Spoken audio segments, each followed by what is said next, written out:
संजना पांडे रा लोगिन के प्रणाम करतानी। हमार चैनल भोजपुरी लोकगीत संग्रह में रा लोगिन के स्वागत बा। हमार गीत अच्छा लगे तो हमार चैनल के रा लोगिन लाइक करी, सब्सक्राइब करी और अधिक से अधिक शेयर करी ताकि हम कोनो भी वीडियो डाली तो सबसे पहले नोटिफिकेशन रा लोगिन के मिले।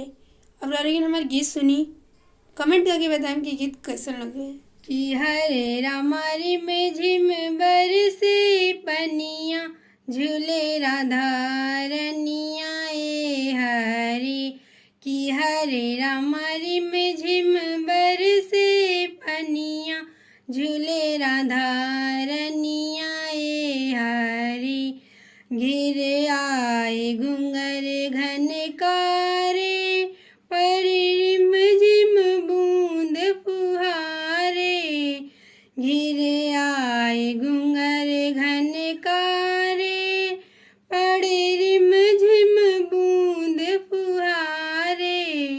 हरे रामा चमक रही दामनिया, झूले राधा रनिया ए हरी। कि हरे रामारी में झिम बरसे पनिया, झूले राधा रनिया ए हरी। कि हरे रामारी में झिम बरसे पनिया, झूले राधा रनिया ए हरी। गर सोहे मोतियन माला, अंग अंग में भूषण निराला।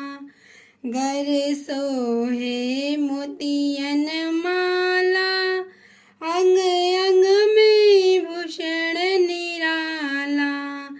कि हरे रामा कमर बड़ी कर धनिया, झूले राधा रनिया ए हरी। कि हरे रामारी में झिम बरसे पनिया, झूले राधा रनिया ए हरी। कि हरे रामारी में झिम बरसे पनिया, झूले राधा रनिया ए हरी। ऊ झूले सुमन हिंडोला, बिन दाम लेत मन मोला। ऊ झूले सुमन हिंडोला, बिन दाम लेत मन मोला।